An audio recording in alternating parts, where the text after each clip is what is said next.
Hello mga Marcy. So for today's video, okay? For today's video is Thursday today. So it's going to be so busy today kasi meron kaming delivery siguro mga bandang hapon. Pero marami tayong mga tatrabahuin today dito sa ating store. And dito tayo for opening. So it's 8:49. So I'm hoping that I'm able to do this video all day. Please get ready with me, okay? So, I'm with my son. Okay, andyan siya mga Mars. Ayan. And I turn on the filter. Just having the lashes, but I don't have my lashes. So cute. So, today, let's get ready with me. And then I have my coffee. And hopefully, by the grace of God, we overcome all the struggles, all the challenges for today, mga Marcy. Ayan. So, let's pray, okay? Thank you, guys. See you again later. So, hello mga Mars. Andito na tayo. Nakapag-open na tayo ng store. Okay, open na siya. Open na yung ating padalahan. Okay, ayan. And, update ako later sa ating rate ng ating remittance. And, kasama ko ang aking anak, si Kuya Mike. Say hi, Kuya Mike! Yun. Kasama siya sa vlog today. So, for today, syempre magme-makeup muna tayo mga Mars. Samahan niyo ako. Diba? Hello guys. So, eto na. Nag-step out tayo sa store. Kasi I'm planning to do a lot of things at home. Pero hindi ko nagawa.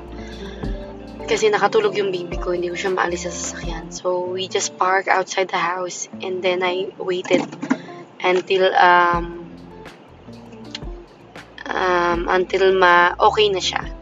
So, ayan siya, si baby. And love say hello. So, now, pili lang ako ng lunch ko. And, we'll see here. Usually, I go home, I cook, but it's okay. I want some halal. So, samahan niyo ako. Bili ako ng halal, guys.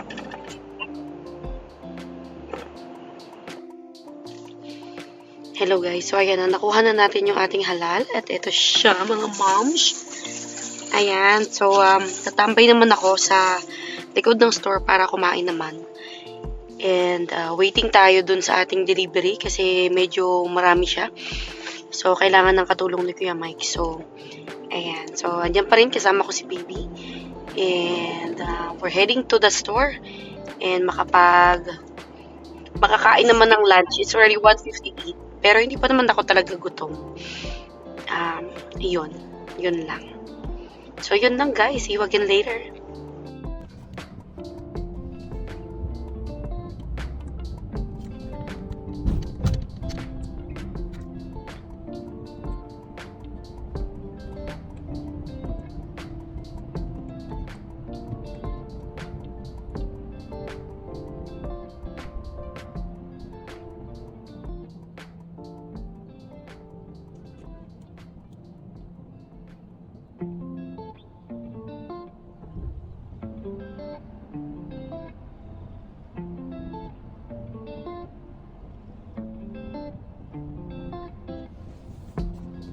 Ayan mga Mars, nandito na tayo sa likod ng store. Okay? And ayan siya. Dito yung likod ng store natin. Tapos kakain muna tayo. Si baby nakatulog uli. Kaya chika-chika minute muna tayo dito. Okay, hold on. So guys, ayan ang aking skin lately. Sobrang hydrated. Hindi yan pawis. Sobrang hydrated siya. Share ko sa inyo later kung ano yung ginagamit ko. So, may gusto ng gantong skin. Like, ang tawag dito, glass skin. Pack. So, ayan guys. So, halika na. Kakain na tayo guys. So, ayan mga guys, ang aking lunch. Ooh, super yummy. Sa mga hindi pa nakakatikim nito, this is halal. So, lagi kong in-order ay yung chicken and with lamb. So, yan. With pita bread. Tapos may salad sa loob. Nagki-crave ako nito. Grabe, para ako naglalaway na. Tagal kong di nakakain nito, guys. Kasi nga, I've been changing my diet. But today is the day. So, kain na tayo guys. And a little bit of chikahan while I'm eating. I'll hope you don't mind.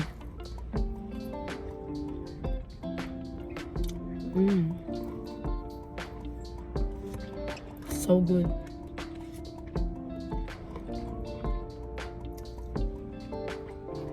Mukbang ba ito? Mukbang?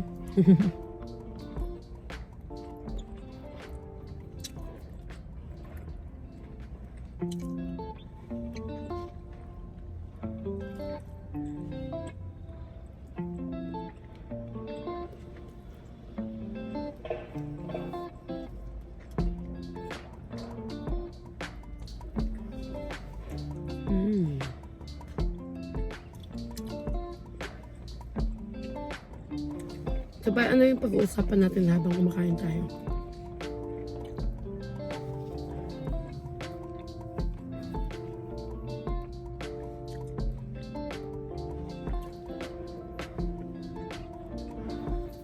Let's talk about yung mga curious sila.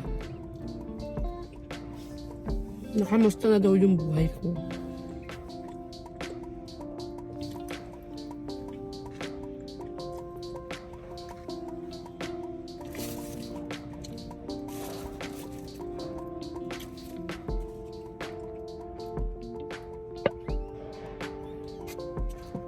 Kamusta na ba yung buhay ko bilang tindera?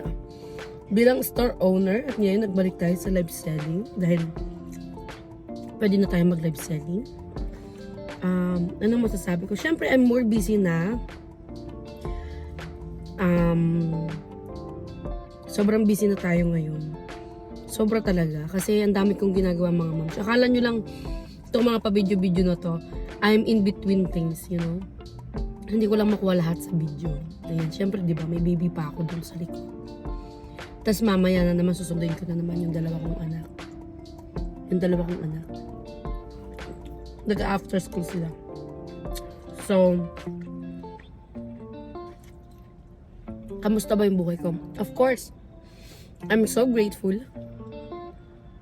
kung ano man yung bilinis sa akin ni Lord ngayon.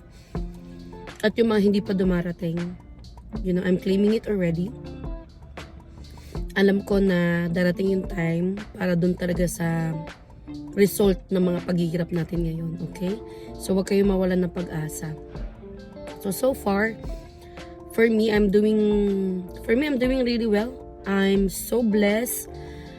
I'm not saying this, okay, para magyabang or what, you know? When I say I'm so blessed because right now, I'm able to eat food, okay? So, yun ang ibig kong sabihin when I say I'm so blessed, I have food, my kids are not sick, you know, my family member are doing well, my parents and everything, my in-laws and everything are doing good, they are healthy. That's why I said I'm blessed, okay? I'm blessed in that, super blessed. As tindera, okay? Siyempre busy ako and I'm so happy I'm so busy kasi napapraning pala ako pag di ako busy. So, sanay ako na kumakayod talaga ako. Kayod marino talaga daya. Hindi tayo pwedeng maboard. Ganyan. Kaya, everyday, I'm so happy kasi binibless tayo ni Lord. At saka naman talaga dun sa pagsisipag natin, binibigay niya yung para sa'yo. Tinutumpas, sobra pa. 10 times fold. Okay. Anong feeling ko ngayon na nagbi-business na ako, no? I wish I have done this early. But yun nga, perfect timing. May perfect time talaga si Lord para sa lahat ng bagay. Kasi, at this age, minulat ako ni Lord sa business mind. Although bata pa lang talaga ako, nagtitinda na ako. Alam mo yun. Pero, ibang level na yung knowledge ko when it comes to business and stuff. Okay? At saka yung pag-handle pagmamanage ng problema ko. Kasi hindi naman din easy talaga mag-business. So, I'm so happy kasi at this age, I'm able to manage my mental and my family and everything. So I wish I have that. I wish I have this mindset earlier, but still thankful that I have this now. Kasi sobrang blessed talaga ako, guys. Wala na akong hihiliin pa. Tapos, what I love about having business, kasi sobra, guys, sobrang blessed ako kasi hawak ko yung oras ko. I have that freedom. Tapos yung freedom na meron ako, alam mo yun, sobrang doon ko na-value yung time na napaka-gold pala talaga ng oras, no? Yung parang sobrang wow, you know? Ngayon, I'm able to do more things kasi I have my time. Ako may hawak ng oras ko. Kaya sobrang happy ako. If you have that opportunity, thank the Lord. Kasi sobrang now, I'm able to give quality time with my kids all the time. Okay? Sabi ko nga sa anak kong babae, kaya ako to ginagawa na para sa'yo. Kasi one time, sabi niya sa akin, nung gising pa ako ng gabi, ginagawa ko yung inaayos ko yung website. Mama, let's go sleep. Kasi yun, gusto niya matulog lagi kami sabay. Sabi ko sa kanya, nak, mauna ka na matulog kasi hindi pa naantok si mama at saka may tatapusin tayo. Kailangan na natin itong matapos. Sabi ko, alam mo ba itong ginagawa ko? Para sa'yo to. Sabi ko sa kanya. So when you grow up, when you become teenager, or you become ready, when you're ready, you can take over this business, especially this bag business. You can start somewhere. Hindi ka na diba? The beautiful things about it, hindi na siya mag-start from the scratch. Okay? Mag-start na lang siya kung ano yung ibibigay ko na mga knowledge and everything. Start from there na siya. Kasi yung mga anak na babae, ako experience ko, struggle tayo, guys. Mga Marcy, struggle tayo. Alam niyo kung bakit? Kasi, di ba, parang paano tayo makakapagtrabaho? Magpapamilya tayo. Tapos, di ba, parang talagang darating ka sa point ng buhay na aasa ka dun sa asawa mo. Paano kung yung asawa mo hindi rin maaasahan, di ba? So, tapos may anak ka and everything. So, luckily, I don't have that kasi responsable naman yung asawa ko. And I'm happy naman na ako naman talaga, kahit may trabaho yung asawa ko, nagtatrabaho naman talaga ako. Para na rin sa sarili ko and my mental health. Kailangan ko yung trabaho. So, sabi ko sana ko, I'm doing this para pagdating na araw, whenever you're ready, you can have this. You can start from somewhere. You can have a family. I can take good care of your kids. Mga ganung bagay. So, yun guys. So, happy ako kasi first quality time. At saka syempre pag nag-negosyo ka, pero kung na rin sobrang pera, konting pera, pwede mo yung gamitin para sa negosyo mo rin. Pwede mo rin yung gamitin para sa ibang bagay. Pwede mo rin yung gamitin para makapag-travel kayo. Pwede mo rin yung gamitin para makatulong ka. Yan. So, yung way ang pagtulong ko ngayon is to give job.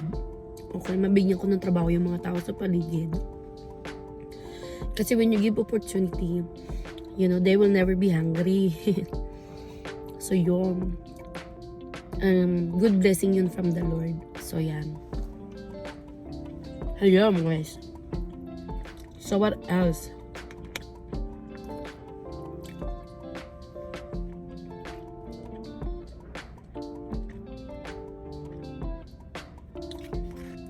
Should you start your business? Sorry. Should you start your business? Yes, you should start your business. You start something else. In my next video, I will talk about how I started business. And paano ko siya ginawa. Para sa mga mamshi ko na nandiyan lang sa bahay, maybe you can think about it, kung anong business yung possible niyong gawin. Ay magpapera kayo habang nasa bahay. Diba?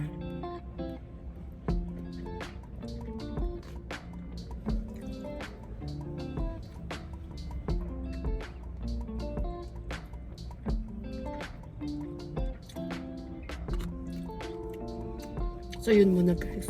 Mamaya na ulit tatapusin ko kumain. Hello mga Mars. So ayan na, naka-idlip na tayo after natin kumain. Naka 15 minutes power nap na rin tayo. And then si baby tulog pa din. Ayan. And then wala pa rin talaga yung ating delivery. Ang tagal. Abutin na naman tayo ng gabi nito. Lagi nila kaming late na dideliveran. But anyhow, happy pa rin ako guys. So, waiting pa din. I still feel sleepy. Oh my God. And kumain ako nitong cheese ring. Yummy. Tagal ko hindi nakakain nito mga Mars. Tulog pa rin sa baby.